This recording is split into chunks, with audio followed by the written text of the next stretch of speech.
হাটশিঙিমাৰীত আছৰ প্ৰতিবাদ সদৌ অসম সংখ্যালঘু ছাত্ৰ ইউনিয়ন আমছুৰ দক্ষিণ চালমাৰা মানকাছৰ জিলা সমিতিৰ উদ্যোগত অসম চৰকাৰৰ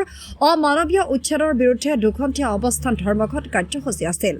আজি দক্ষিণ চালমাৰা মানকাছৰ জিলাৰ হাটশিঙিমাৰীত পুৱাৰ প্ৰায় 11 বজাৰ পৰা জিলা আয়ুক্তৰ কাৰ্যালয়ৰ সন্মুখত সদৌ অসম সংখ্যালঘু ছাত্ৰ ইউনিয়ন আমছুৰ দক্ষিণ চালমাৰা মানকাছৰ জিলা সমিতিৰ উদ্যোগত অসম চৰকাৰৰ অমানৱীয় উচ্ছেদৰ বিৰুদ্ধে দুঘণ্টীয়া অৱস্থান ধৰ্মঘট আছিল যদিও প্ৰতিকূল বতৰৰ কাৰণে কিছু সংখ্যক আমছু কৰ্মী সমৰ্থকেৰে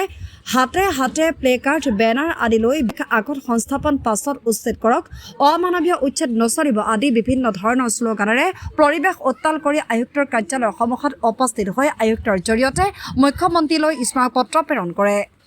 সদৌ অসম সংখ্যালঘু ছাত্ৰ ইউনিয়ন আমছুৰ কেন্দ্ৰীয় সমিতিৰ আহ্বান মৰ্মে সদৌ দক্ষিণ চালমাৰা মানকাছৰ জিলা সমিতিৰ উদ্যোগত আৰু ৰাইজৰ সহযোগত আমি দুঘণ্টীয়া অৱস্থান ধৰ্মঘট কাৰ্যসূচী ৰূপায়ণ কৰিলোঁ আৰু আমি অলপ আগতে মেমৰেণ্ডাম দিলোঁ। জিলা অতিৰিক্ত আয়োগক আমি মেমৰেণ্ডাম প্ৰদান কৰিলোঁ, স্মাৰকপত্ৰ দিলোঁ যে আমাৰ অসম চৰকাৰ তথা হিমন্ত বিশ্ব শৰ্মাৰ নেতৃত্বাধীন চৰকাৰখনে আমাৰ সংখ্যালঘু ৰাইজক যি ধৰণে বাছি বাছি উচ্ছেদ কৰি আছে, এই উচ্ছেদ বন্ধ হ'ব লাগিব আৰু উচ্ছেদৰ পূৰ্বে সংস্থাপন দিয়াৰ ব্যৱস্থা গ্ৰহণ কৰিব আৰু আমাৰ যি শিশুৰ অধিকাৰ, সেই শিশুৰ অধিকাৰ খৰ্ব কৰিছে, মহিলাৰ অধিকাৰ খৰ্ব কৰা হৈছে, অমানৱীয়ভাৱে উচ্ছেদ কৰা হৈ আছে আৰু এইবোৰ অতি সোনকালে বন্ধ হ'ব লাগিব। আমাৰ নিৰ্বাচনৰ আগে আগে এনেকুৱা ধৰণৰ দমনমূলক নীতি আমাৰ চৰকাৰখনে বন্ধ কৰিব লাগিব। এইবোৰ বিভিন্ন আমি দাবী লৈ আজি এই আন্দোলন ৰূপায়ণ